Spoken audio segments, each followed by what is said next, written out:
বুধবার বিপিএলে দিনের দ্বিতীয় ম্যাচে মাঠে নামে ফরচুন বরিশাল ও ঢাকা ক্যাপিটালস। টস জিতে বরিশাল অধিনায়ক তামিম ইকবাল খান ঢাকাকে আগে ব্যাটিংয়ে পাঠান। ঢাকার হয়ে ওপেনিংয়ে নামেন লিটন দাস ও তানজিদ তামিম। ইনিংসের ৩ নম্বর ওভারে স্পিনার তানভীর ইসলামের জোড়া আঘাত। ওভারের প্রথম বলে লিটনকে বোল্ড করেন তানভীর, মেতে ওঠেন উৎসবে। ৮ বলে ২ বাউন্ডারিতে মাত্র ১০ রান করে বিদায় নেন লিটন। ওই ওভারের পঞ্চম বলে রিয়াজ হাসানকে ফেরান তানভীর। এলবিডব্লিউর শিকার হওয়া রিয়াজ রানের খাতায় খুলতে পারেননি। বরিশাল বোলারদের চাপের মুখে সুবিধা করতে পারেননি তানজিদ তামিম। একের পর এক বল হজম করতে থাকেন তিনি। ইনিংসের ৬ নম্বর ওভারে ফাহিম আশরাফের বলে বাজে তামিমের বিদায় ঘণ্টা। জেমস ফুলারের ক্যাচে মাঠ ছাড়া এই বাঁহাতি ওপেনার করেন ১৪ বলে মাত্র ৭ রান। দলের বিপদের মাঝে হাল ধরার দায়িত্ব পড়ে সাব্বির রহমানের কাঁধে, তবে তিনিও ব্যর্থ হন।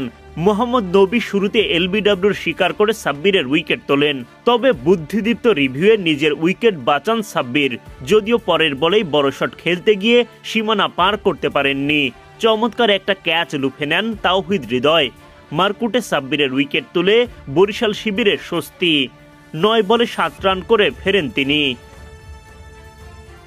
তানভীর ইসলাম নিজের তৃতীয় শিকারে পরিণত করেন মোসাদ্দেক সৈকতকে। ডাউন দ্য উইকেটে এসে খেলতে গিয়ে বলের লাইন মিস করে ফেলেন সৈকত। তখন উইকেট কিপার মুশফিকুর রহিম ভেঙে দেন স্টাম্প। ৬ বলে ২ রান করে বিদায় ঘটে সৈকতের। ৯ ওভারে মাত্র ৩৮ রান তুলতেই ৫ উইকেট হারায় ঢাকা।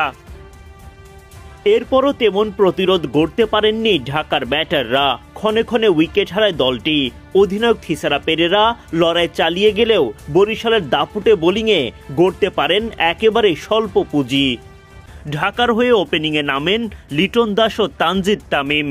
ইনিংসের ৩ নম্বর ওভারে স্পিনার তানভীর ইসলামের জোড়া আঘাত। ওভারের প্রথম বলে লিটনকে বোল্ড করেন তানভীর, মেতে ওঠেন উৎসবে। ৮ বলে ২ বাউন্ডারিতে মাত্র ১০ রান করে বিদায় নেন লিটন। ওই ওভারের পঞ্চম বলে রিয়াজ হাসানকে ফেরান তানভীর। এলবিডব্লিউর শিকার হওয়া রিয়াজ রানের খাতায় খুলতে পারেননি। বরিশাল বোলারদের চাপের মুখে সুবিধা করতে পারেননি তানজিদ তামিম। একের পর এক বল হজম করতে থাকেন তিনি। ইনিংসের ৬ নম্বর ওভারে ফাহিম আশরাফের বলে বাজে তামিমের বিদায় ঘণ্টা।